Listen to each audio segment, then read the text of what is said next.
What's poppin', players? Welcome back to the Two Penny Gamescast. The snap of the head got me. Episode 108. I am your host, Tavin Bothel, here with my good friend and co-host, Connor Elliott. Say hello to the people, Connor. How are you doing today, gamers? That was my best, generic podcast. Wow, hyper, yeah. That was your, Like the guy who's, always, really hyped and trying to amp up his audience, but he just doesn't really. Yeah, you know the kind. We got to get you in the front. Lots of energy. Anyways, ladies and gentlemen, every Monday, 8 a.m. Central Time, me and my good buddy Connor here, we sit down and we give you the new news in the video game industry. We each come to you with two topics, two pennies, if you will, and we give you our 2 cents on them. But if just talking about video games isn't enough, hop on over to twitch.tv/2pennygames and watch some, gamers have some true gaming moments. We were every Tuesday doing a show called Hype, Have You Ever Played? In which me and my good buddy Phil sat down and we played video games that the other one had never played before. But I'm moving. So, Hype is going to go away for a while. It's going to go on a little hiatus. We don't know how long. Probably a while. Well, we don't know if it'll ever come back. We'll let the future be the future. But we do have recordings of all of that Phil is going to start editing down and uploading for your enjoyment over at youtube.com/2pennygamescast. But we will be doing live streams for, major game releases and whenever we have the time to over at twitch.tv/2pennygames. We're going to figure out some sort of structure and schedule or something to go with that. It's new world. New world. Of doing things remotely. Of the 2 penny games. Yes, we got new stuff coming. So keep an eye out for all of that. Things that have gone live on the channel recently. Connor's final word on Final Fantasy Stranger of Paradise. Final Fantasy Origins Stranger of Paradise. That's the name of the thing. Yes. How he felt about the story and how it concluded and all of that. My review of what did I play last week? You played the game. Man, I'm professional. That was good. Look at me. Look at me.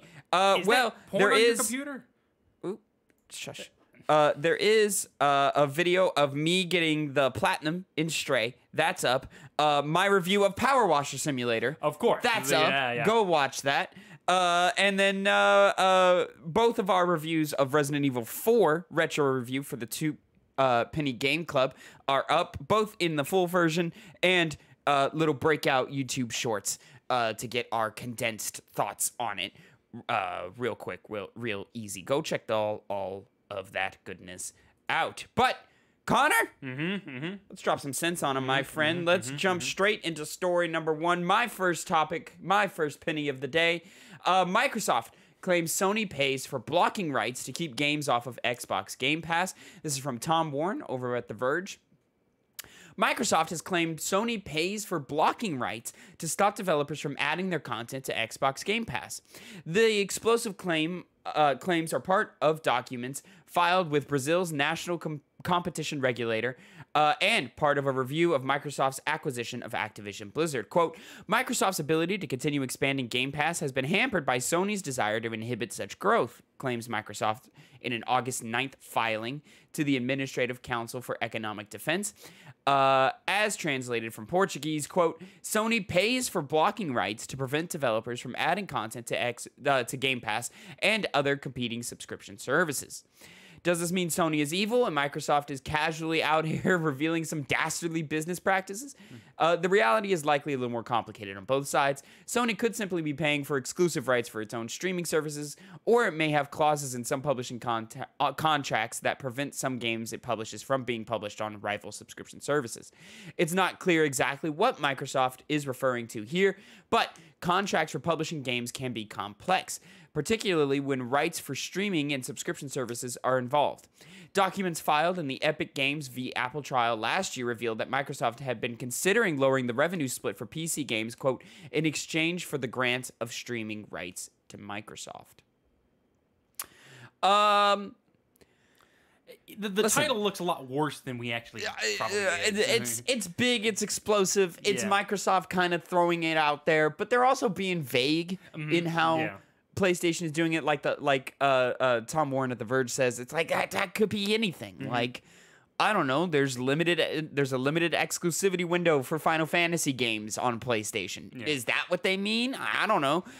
Could it be that they have in writing, hey, you cannot go to Xbox Game Pass. You can't go to Apple Arcade. You can't go to whatever other streaming services there are. Maybe. Or there's just timed release windows, or Sony's just paying the big bucks to get it done. Listen, this is the game. Don't hate the player, hate the game. You know what I'm saying?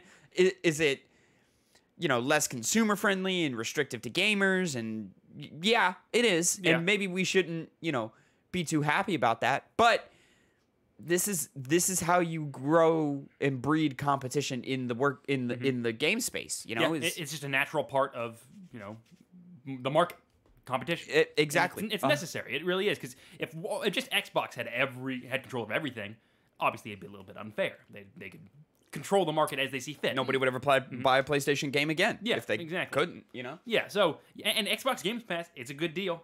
It's a great deal. It's kind of hard to not look at it and kind of be like, okay, maybe we should try and do something so not everything goes over to Xbox. Yep. Because because if it can, it will, and will lose sales because of it. There is a direct correlation between the two things. But as you said, they kind of were vague with how evil they are about this. Yeah, So it could be the worst case scenario where they're specifically blocking games out, or I don't know, they could just be using some words to make a case so that they can paint themselves a certain way. You know how these marketing is what it is. They're not marketing directly to consumers. They're marketing to in this case, they're marketing to, what are they called? CADE, the Administrative Council for Economic Defense. And they're marketing to stockholders and stuff like that. So it's not like they're like, hey, we're doing so good, even though the mean old Sony is doing all this. Like, it is what it is, but it's fine. It's really nothing to read into. It's not going to ruin the gaming landscape or kill Game Pass or anything like that. It is what it is. I did see later in this briefing, some other stuff was translated that basically said Microsoft was just straight out just giving unsolicited advice to how to better run the new PlayStation Plus, and they were basically just like, yeah, man, you should put your first party games out day one. Why would you not do that? That's the right way to do things. And I was like, good words. Good words. Makes sense. I mean, that's it. Games Pass is cool. They know what they're doing. Fucking great. I love it. But yeah, I mean, it is what it is. Yeah. We'll see if it actually is some kind of egregious thing going on, but probably unlikely. We'll probably never hear anything about it. They like to keep these contracts, lied down or tied down. I mean, you might hear something from somebody say, yeah, man, they absolutely paid me to stay off of Game Pass, and I took that back. Yeah. But at the end of the day, it's like, all right, we took that bag for that game, but like, which games are actually getting cut here? Yeah. Like, is it real big titles or something? Like, I don't know, Xbox, like, you don't have anything, you're doing great, and Game Pass is a success, and it's a growing library, and it's the best deal in gaming by far. But you don't have things to sell your own box. Like, you got to sell your box better, bro. Like, and you just don't have that right now. You're working on it. We see that you're working on it. But people want the PlayStation. That's what they're going for. PlayStation's been, putting out, banger after banger after banger since the PlayStation 3. So, like, what are we doing here? Yeah. Connor. Yeah. Oh, speaking of which, I was in a Verizon store trying to get my phone fixed because my phone's fucked up. Yeah, right now. yeah. It's a long story.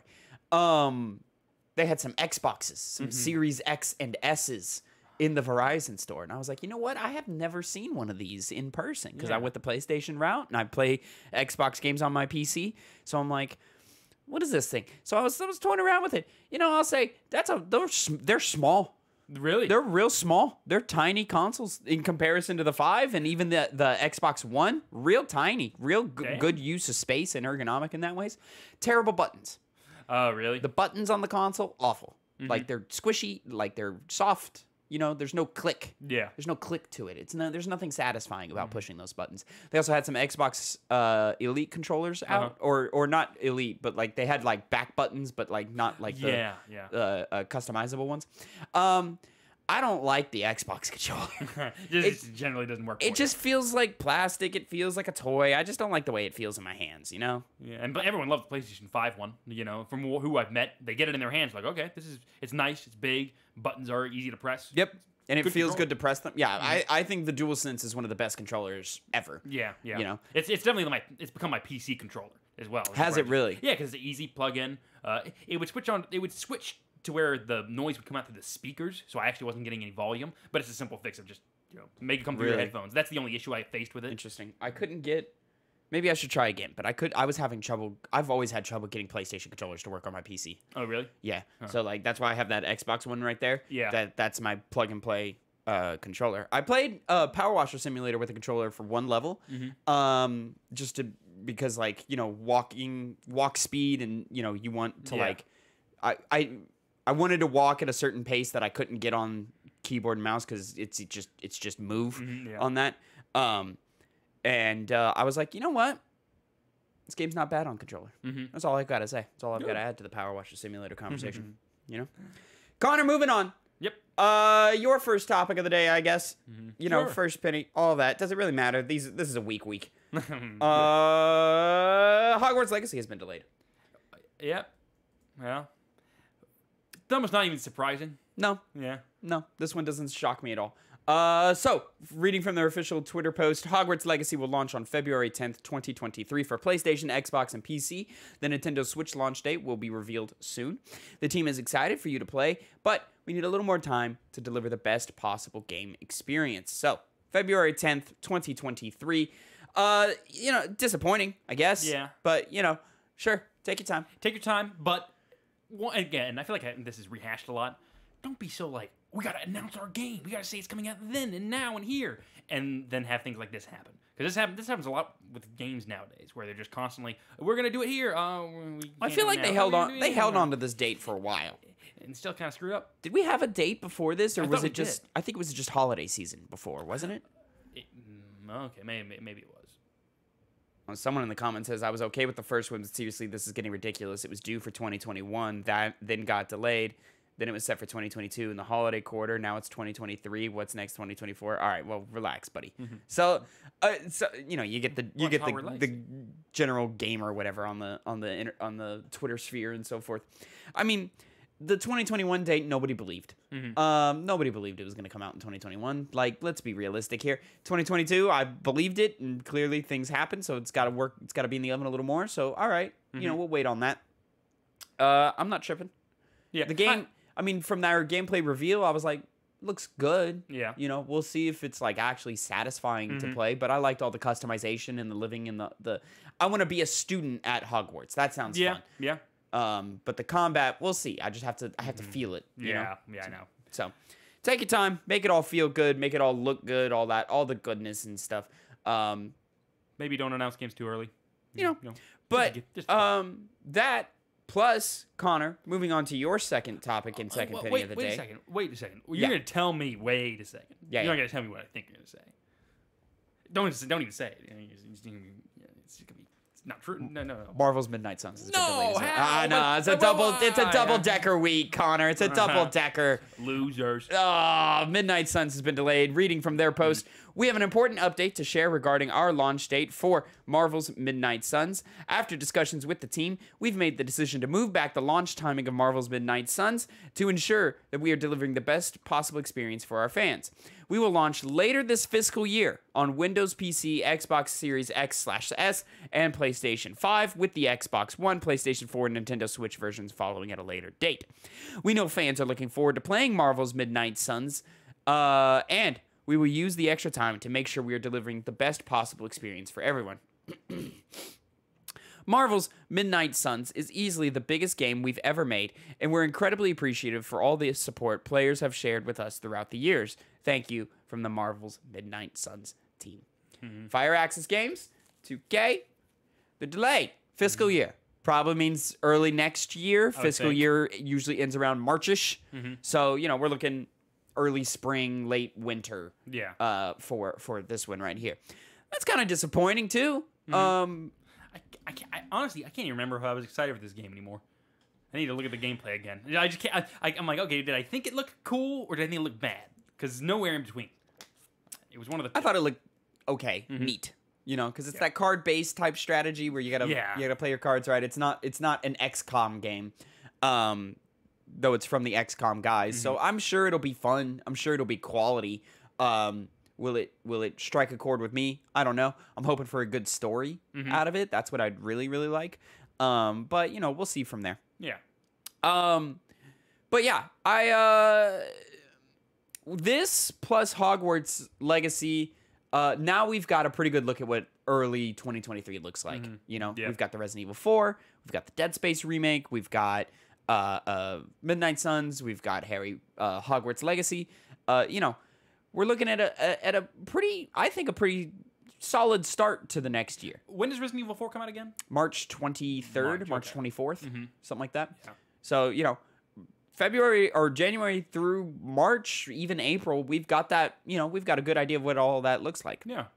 And then, you know, there's still some like question marks later in this year. I'm like, where they're like, hey, yeah, we're coming 2022. And you look at it, you go, are you really though? Are you really though? You know, we'll see if God of War Ragnarok hits its date. I think it will. I am pretty confident it will. And then, you know, from there, we've got some bangers. Hopefully Callisto Protocol hits its dates a little later in the year. Yeah. I hope that still gets nominated for, I hope it makes it in time for Game Awards, man, because that game looks so good. Yeah, it just depends on how the awards guys do it. Yeah. Because I remember, there was one other game that came out recently, a couple of years ago now. That was Fallen Order got yeah, that was snubbed. I think Smash Bros got snubbed because it came out the night of the Game Awards. And then there was something last year that's what I think happened. I don't remember what happened last year, but this is my thing with the Keeleys, man, is you just have them so early. Why? For what reason? Yeah. Like, you can do them in January. It's okay to do them in January. No one really cares. Nobody cares. Objecting that, yeah. Yeah. Maybe, who knows? Maybe this year it'd be different. Who knows? Well, no, probably not, but maybe. Maybe. We'll find out. Yeah. But, yeah. I'm take your time with these games. Yeah. You know, delayed game is better than a bad game. You know what I'm saying? Shout out Cyberpunk. Sorry, Cyberpunk. Anyways, moving on to our final topic of the day. We're just breezing right through them because there's not a whole lot to say about some of these things here, ladies and gentlemen. You get canceled, you delayed. Delayed. Guys, Multiversus Season 1 release date confirmed. So we'll get some details about some Multiversus stuff. This is an IGN article via their statement.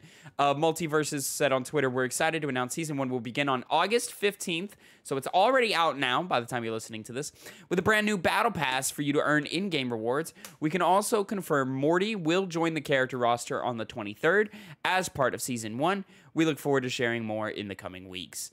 And then I also know that, you know, they've got a ranked mode coming. They've got some other new mode.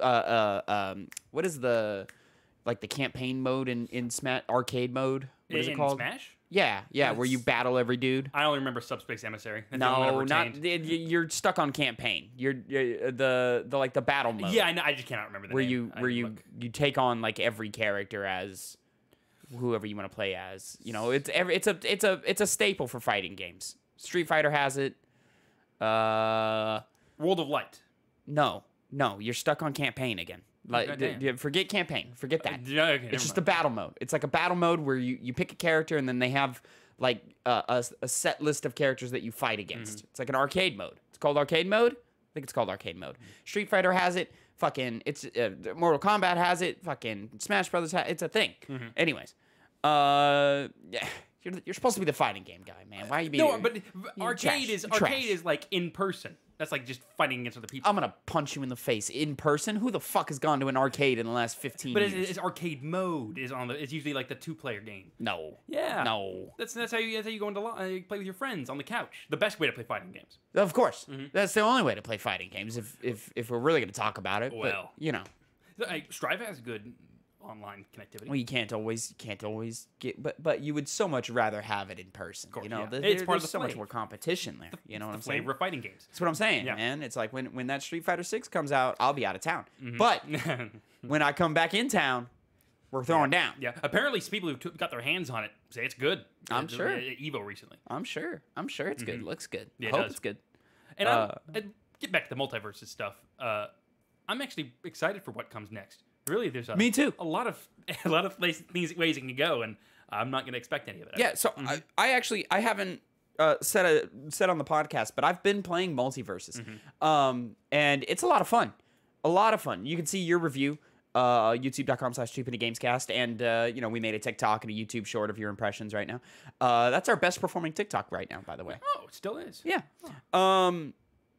It's weird. The Last of Us remake conversation doing really well on YouTube, does terrible on TikTok. Multiversus, other way around. Didn't do that. I mean, it did like fine. Its numbers are comparable to all the other shorts, but it didn't do Last of Us numbers. Versus on TikTok, it's far and away our most successful TikTok, which is crazy. Just the algorithm. The algorithms push things. Yeah. I don't know. Sometimes you get lucky. It's like fishing. Yeah, 100%. Anyways, no, I'm excited for all of this. I'm excited to look at a battle pass and see what it. I know it's like alternate skins and some like new banners and stuff. I'm not super interested in any of that, but skins I don't know. Be cool. I mean, it is a free to play game, so like maybe I'll buy in and be like, here's your $40, whatever, just for being a good game and striking while the iron's hot, so I can get some unlockables when I do load it up again. But yeah, I've been playing Multiversus. I think it feels great to play. It does. In terms of just general character movement, I don't think the hitboxes are super solid, and there are some times where I'm like, I feel like I didn't get hit by that, but the game says I did, and vice versa, where I'm like, I should have hit him and I didn't hit him. I think there are certain characters that are just not useful at all to play, and then there are ones that are super useful. I think like your main staples and probably the most balanced fighters are probably a lot of your DC characters, your Wonder Woman, your Superman, your Batman, Harley Quinn, stuff like that. They play really well and they feel really good to play as. I just recently played as Arya Stark for the first time, and I really liked how that felt. People like her. I think Taz is useless.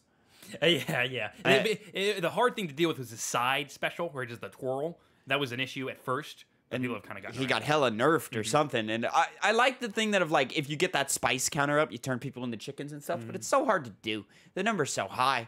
And it's so hard. His range, it's really his range for me. His range is garbage. Like he needs better range for the moves he has. And so that's unfortunate. I'm seeing a lot of people, they use the Bugs Bunny and the Tom and Jerry and the Finn. Finn's real popular out there. Yeah. Anybody who uses the Iron Giant is a moron. You're getting fucking wrecked out here as the Iron Giant, especially like, because like I be playing Batman and Superman mostly right now, but I'm about to start diving into some Arya Stark. If I'm Superman and you're the Iron Giant, I'm gonna whoop your ass. I'm gonna tell you that right fucking now. Your ass getting tossed around like a fucking sack of potatoes. Yeah, that's a good one. Like, you're just getting thrown up, sideways, everywhere, bro. You're whack if you're Iron Giant and I'm Superman. Which is funny because of all the Superman themes in the movie The Iron Giant. That's hilarious. You know what I'm saying? Well, Tavin, you need to just fight against Iron Giant players and then have them see if, you're right. Because they could beat you. I am right. Iron Giant players, I whoop their asses. I'm telling you right now. All right. If you ever get challenged, though, just remember, those were your words. You've been issued. Your challenge has been issued. Are you saying like in our friend groups or whatever? If so, or someone comes up and says, "Hey, I watched you trash Iron Giant." I'm talking about Multiverse. I'll do it. Okay. This is out there. I'll whip your asses. I don't give a fuck. I'm not denying that you can't. You think your meteoric butt slam is gonna get me? No, it's not gonna get me. I'm gonna whoop yo. I'm gonna yank. I'm gonna fucking snatch your ass out the air, take you right back into it. You know? Yeah, he hits people out easy.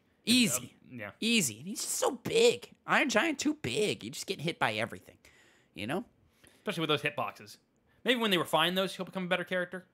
Or maybe mess around with them, make him better. But yeah, he's probably one of the harder characters or weaker characters, I guess. I like Multiversus. I'm excited for Rick and Morty to join in. I'm more excited for Rick, so Morty coming first. I'm like, okay, cool, whatever. Yeah. I really have I'm not familiar enough with Warner Bros.'s like things that they own. Yeah. So I have no clue what. Where the fuck is Harry Potter? Yeah. That's what I'm saying. You buy him? Okay. Where's Harry Potter? Where we could use some more Game of Thrones people. What else does Warner Brothers have? I guess any DC character is pretty much up for grabs. Yeah, I think DC we're fine with right now. I think so too. Maybe the Flash would be the only other one that I'd be like, okay, you can probably put him in, or I'd see why they would do him. Wish list. Let's see what the people are saying. What are the people saying, Connor? Let's have our... Ugh, Yahoo, gross. All right. Character wish list. Fandom. Hello? Confirmed characters. Okay. We get some Cartoon Network characters going. Johnny Bravo? Some adult. Oh, dude, Johnny Bravo would be fucking sick. Dexter from Dexter's Lab. Yeah. Powerpuff Girls. Samurai Jack? Samurai Jack. That would be fucking great. Sick one in there. Adult Swim. Oh, okay. Give me some Robot Chicken. Oh god, this is like You know? the Robot Chicken. Can you do Family Guy? You can do Family Guy. Oh, like Peter, maybe like Yeah, Peter. give me some Peter Griffin. Give me the chicken. Because remember, you can cuss. They can cuss in this game. There's a maturity. Oh yeah. So Rick and Morty are gonna be cussing up a storm. Let's see, more Space Jam, but that's just like Looney Tunes and shit. Games of Thrones, Middle Earth. Okay, Gandalf. We need Gandalf. Get some Gandalf. That makes sense. The Wizarding World. That needs to happen. The Wizard of Oz. Oh, that'd be You tell me I can be the Cowardly Lion in Multiversus? That shit would fucking smack. Willy Wonka. The Matrix, bro. Get some Neo going. Oh my god, that'd be so odd. And that's probably what they'll do at some point. Oh, dude, that'd be great. Mortal Kombat's in there. Damn. Friday the 13th, Mad Max. Let me see here. The Lego Movie. Oh, Meh. yeah. It's a good movie. Very good. Yeah, I just don't know about all that. Osmosis Jones, bro. Okay, we might need. Nobody's gonna pull for that, but it'd be cool. It'd be No. cool. Rampage, doubtful. Gauntlet, doubtful. Goonies, maybe. 300, maybe. The Mask. Jim Carrey's The Mask. I can see him doing the That'd be a Mask. cool character. Yeah, it would be. The Mask. What but if I they don't- got Jim Carrey on that? But is anybody getting like hyped for that? You know, If it had Jim Carrey on it, yeah. Jim Carrey retired. Did he retire? Yep, Sonic 2 is his last movie. I didn't know that. Yeah. Huh. I'm looking around here, seeing if there's anything else that I'm like, ooh, that. No, it doesn't look like it. The only one's popping out right there. Beetlejuice. Beetlejuice. Friday the 13th, Nightmare on Elm Street. Both those would be cool. It. The clown. Just have a clown around. Just have Pennywise in there? Yeah, man, Yeah. that'd be sick. Anyways. Okay, there's some value we can get from this, and there's also potential for maybe some other people getting in on it, like kind of how like Snake joined in Smash Brothers, like Disney. We reach outside of the Warner Brothers? Yeah, like, hey, Maybe, we can but do that. we've got a good roster here Yeah. already. Like, you don't need to. No, you Like, don't need to, no. Give me the Harry Potters. Give me the Gandalfs. Give me the Aragorn. Yeah, You know. Yeah, I would love that, but it is. Maybe go, like I said, it still may go the Fortnite route because Fortnite people get hyped for those new characters. Oh, they do. Yeah. Did you see Twitter explode over Dragon Ball coming to that would be Fortnite? crazy. Fucking crazy. Someone said Kung Fu Panda. If you have seen the third movie, you would know it then. That's really fucking funny. Yeah. Put Kung Fu Panda. It doesn't even look Put like Jack Black in Fortnite. Well, yeah, that would be cool. Connor, Was that our last story? that's it. That was it. So let's move on to what we've been playing. And as of right now, Connor, I've been playing myself some Cult of the Lamb, Yeah. baby. And let me tell you what. It's a pretty damn good game, that Cult of the Lamb right there. I like that game a lot. It's a good one. I like it. Did you stutter over your words and then you're like, well, Yeah, then I rolled with it. Yeah, Did of course. you like that? Yeah, I did like that. That was Cult good. of the Lamb, half sort of like village building sim and half dungeon crawling roguelite. It's pretty solid. So the game starts and there's like these four, I forget what they're called, bishops. They're basically gods who condemn you to death. You are the last lamb on Earth, and they're condemning you to death. And then when they do that, you go on to the afterlife, and this like demon god enlists you into his service. He's been chained by the four gods, and you're gonna go kill the gods and free them with his help. And then from there, you start building yourself a cult, and you start freeing different forest animals and stuff, like a horse or a dog or a deer and stuff like that. And you enlist them into your cult, and you recruit them, and you can fully customize each and every cultist when you get them. You can give them new names, new appearances, colors, all of that. All of that's cute and fun, but they're cultists. They're not your friends. They're your fodder. Yeah. Like, you are not growing a village. Like, you're using them. Yeah. Like, so they mean nothing to you. So you're very quickly, you're like discarding them. I see myself very quickly, like I'm naming every single one. My first cultist was you. Yep. Then I got Phil in there. I got my buddy Glenn. I got my girlfriend in there. I got a Twitch follower, Mr. Einkoon. Shout out Mr. Einkoon. I threw you in there. I'm guessing you're not gonna kill off your girlfriend, are you? No, I'm gonna let her die from old age or sickness or something. Oh, they die. Whatever. They can die from that. Yeah, they got ages and they can grow old and die. You're like sitting in the upper 20s now. I got you at 20. They're growing. They're aging fast too. Okay. It's only been like I've put maybe like 6 hours into the game, so I'm starting to see some of those deeper systems, but I haven't unlocked everything. Yeah. Cute art style. Yeah. Oh, that's great. The art style is really, really cute, really fantastic. I love all the facial animations on the lamb. Yeah. That you see when he attacks and when he runs around, he gets like real mean face and stuff. The combat I think is solid. It's not super deep. Yeah. It's roll, attack, roll, attack, roll, attack, and then from there you can get things like, and then you have a they call them curses. It's basically like a cast where you'll shoot out like a fireball or like a series of like little tiny seeking projectiles, or like you'll throw out some tentacles that'll create like sort of wave damage, or you can do like an ink splat that does like a pool of acid or something like that. Which, and then from there it doesn't get too much more complicated and stuff. So far, all in the subsystems they get a little more complicated. Like I've unlocked weapons that on every kill will restore some health. Okay. Or something like that, and it'll go forth. But for the most part, you're looking at damage and then speed of attack, and that's about it. And obviously, the heavier weapons, like the axe that I was using, attacks slower, but does a whole bunch more damage. Right now, I'm using the sword on screen. That's your middle way weapon. And then there's like a dagger that does the least amount of damage, but you can get a bunch of hits in real quick. Very basic in that regard as well. Yeah. Weapons. All three, to my experience, have value. It's not like, oh, I don't like using the axe, so I'm not going to use the axe. No, the axe puts in work. Yeah. It's just, you got to time it out right here. And then as you're rolling through the sort of the world in your search for one of the gods, you'll come across these mini bosses. Yeah. Which like when you beat a mini boss, you get it, or when you beat a boss, you get a cultist out of it. Like you convert them.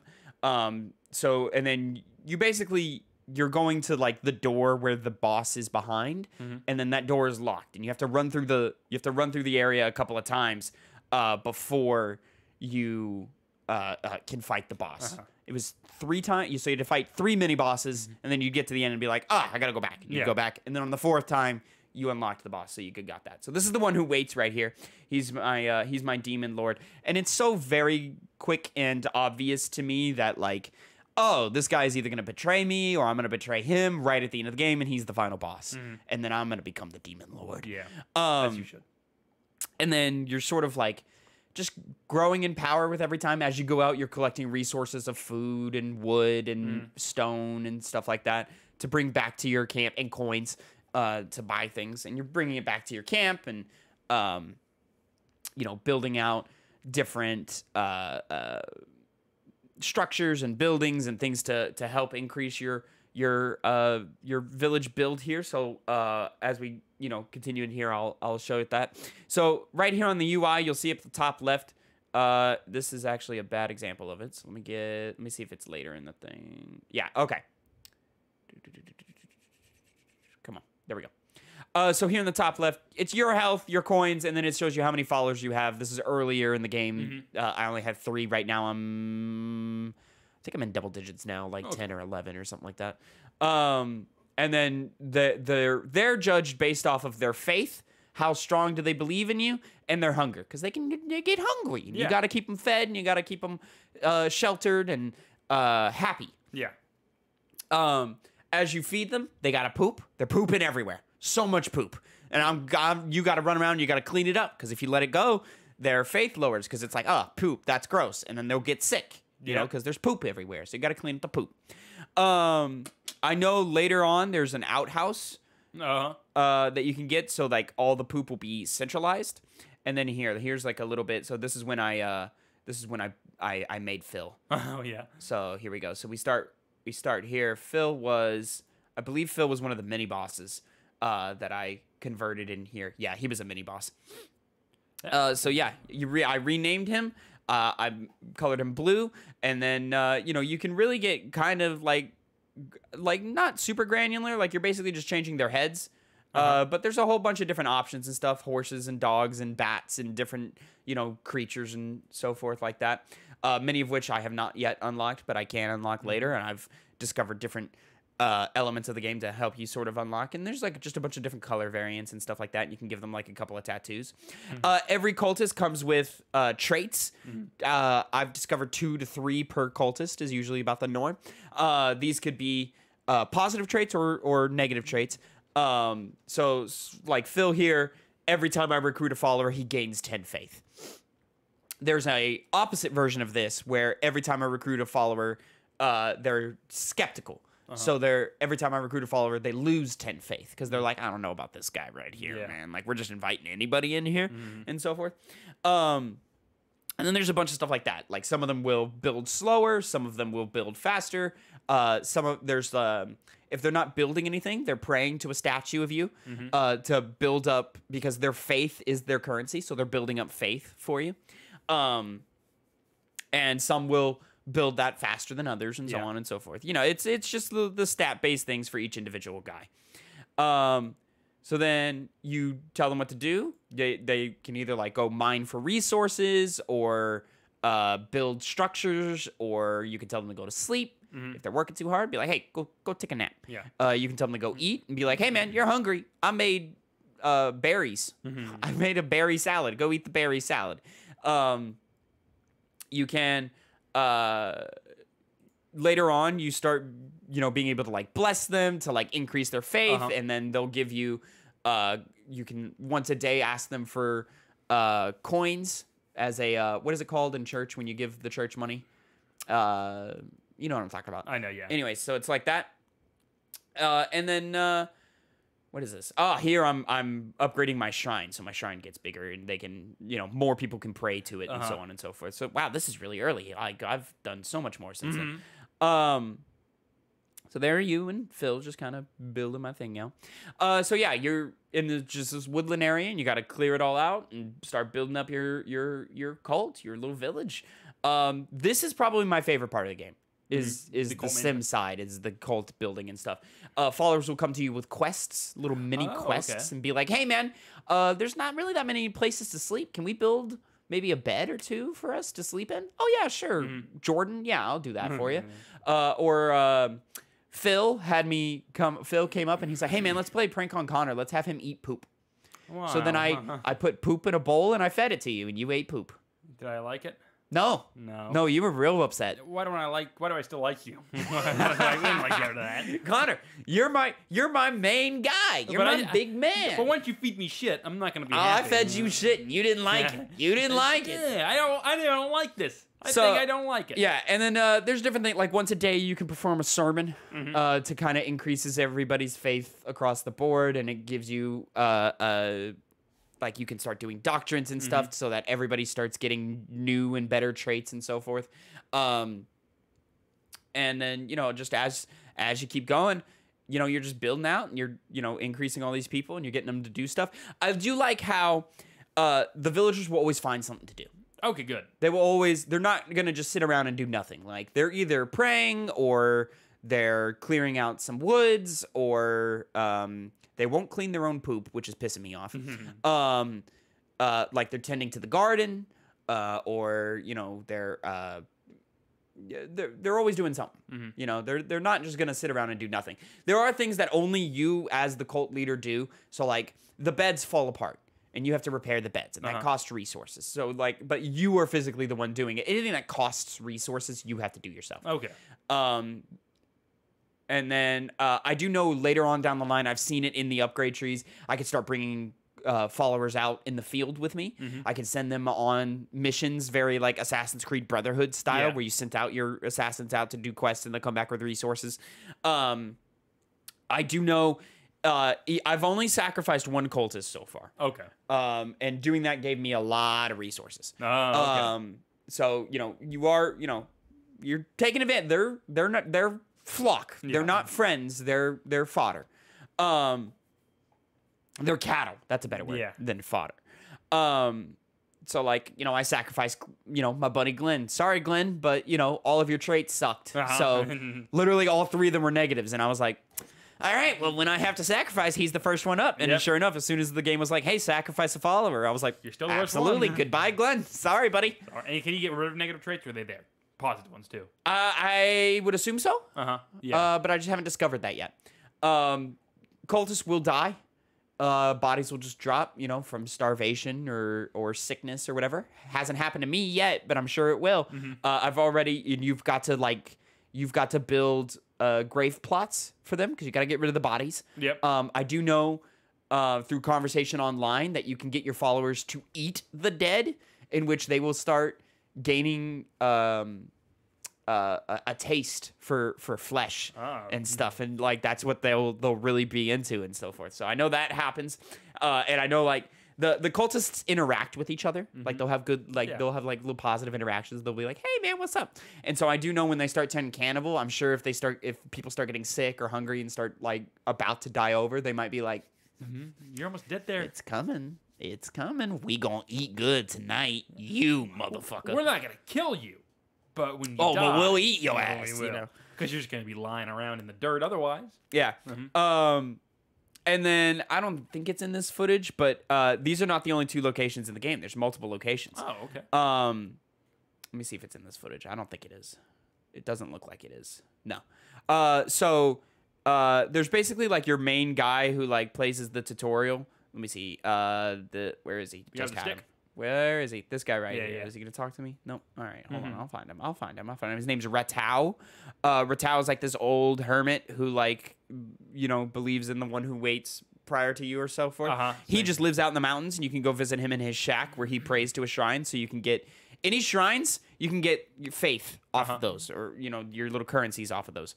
And then you know, you can play. There's a dice game, like a little mini dice game that you can play with people. Ratau is the first introduction to that, where you play that. It's okay. It's like an okay little mini game or something. There's a trophy to beat everybody you can beat with it, and I was like, I might do it, but it's kind of honestly, I found it a little annoying. So like as soon as I beat him, I was like, never doing that again. So I don't know. We'll see. If I do that. So it's a fine little mini game. It's whatever. By the way, it's called a tithe, which you give to a church. A tithe. Yeah. Thank you. Nice. And then like I found like a little fishing village.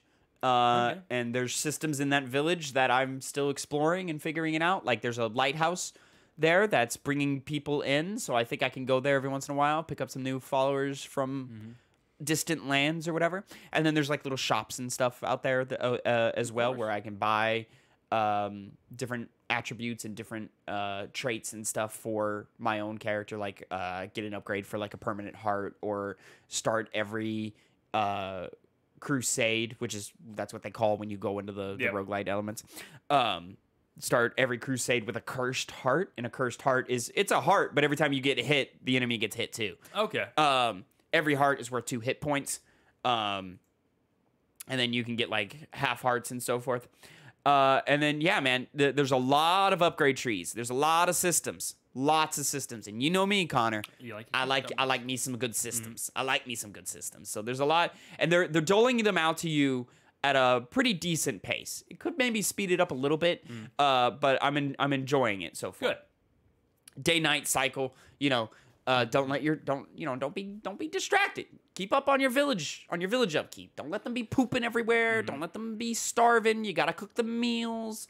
Does that take time? Like it takes like the daytime to do your, cleaning of the time is passing no matter what. Okay. Yeah, it's on timers. Okay. It's on timers. That makes more sense. It feels like the day does pass faster when you're doing stuff. So like when you're dungeon crawling, it does feel like the day is going faster. When you're, doing things around the camp and so forth, like activities, as opposed to just kind of standing around.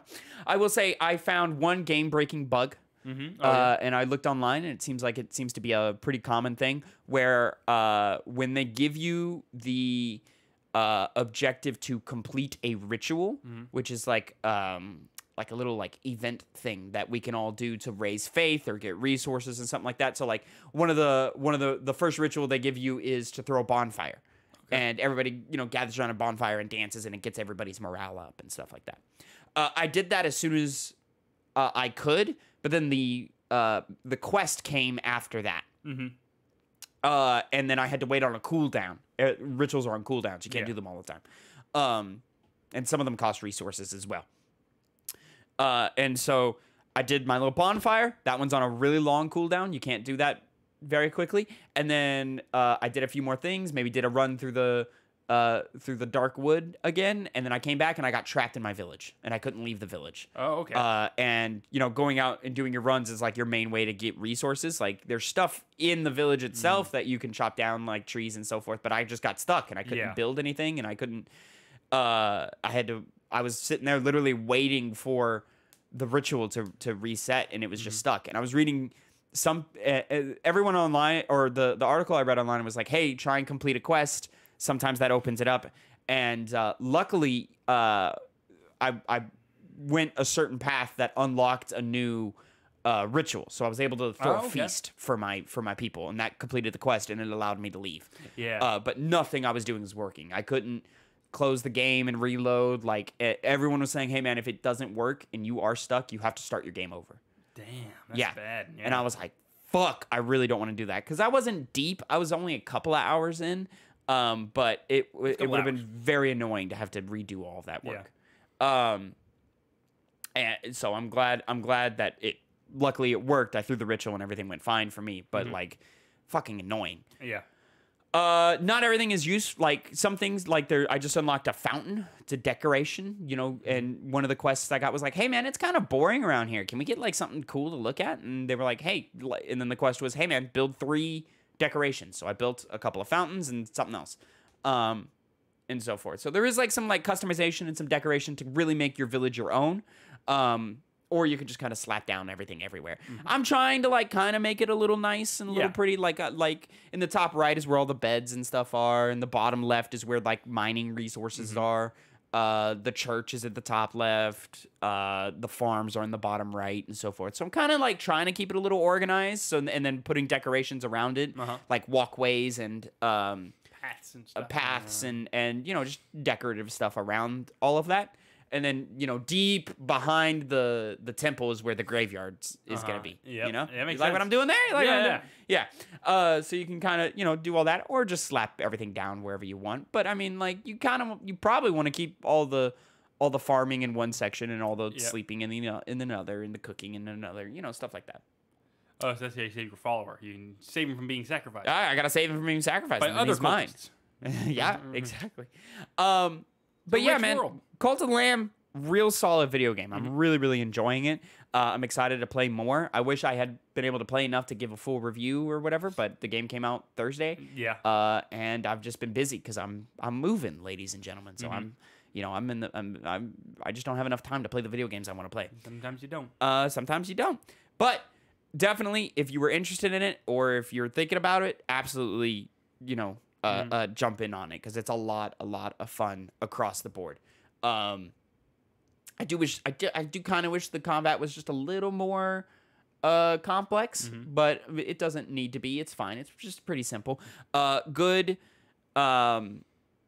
like play your way type feel to the game. Like it's very accessible. Like you could say games like Hades or Returnal, like they're kind of tough. Like and those might, scare you off, especially because I know there are people who don't like roguelites because they don't like the feeling of losing progress. Yeah. When you're out in the field and you get killed, you just like lose half of the resources that you would have, brought if you completed that section. Which I think is a good counterbalance. And then, they do a lot of like smaller stuff. There's a difficulty setting. I'm playing on hard. It doesn't feel that hard, so I definitely recommend playing on hard. From there, I'm just having a good time. Like the god boss, I beat him my first try. Yeah. And I was like, all right, like some of your mini bosses were tougher than you, bro. But okay. And then the maps are pretty simple in design. I've just unlocked the second area. There's 4 areas. I think there might be a 5th, but right now they're telling me there's 4. And each area is like designed for one of the gods that you're going after, and you have to have a certain number of followers to unlock that path and so forth. I imagine I'm going to hit a wall eventually where like the game's difficulty is going to amp up and I'm going to be like, okay, I'm not ready for this. So let me actually open up pathway number 3 and, start exploring that and getting some upgrades and stuff like that. I'm assuming that's going to happen.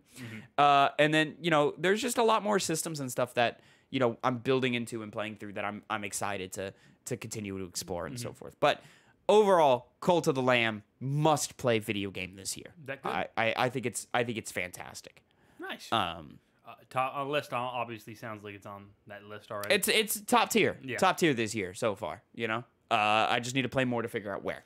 So, ladies and gentlemen, Connor, actually, have you been playing anything this week? Yes, Chrono Trigger, the one we are always having to play. Yeah, remember, the first episode of next month, which will be the 5th, September 5th, we're doing our video game book club, the Two Penny Game Club review of Chrono Trigger. We've done this for The Last of Us Remastered and Resident Evil 4 most recently. Go check out those reviews right now. They're all broken out into separate videos for you, and I shorten them down into YouTube Shorts and so forth.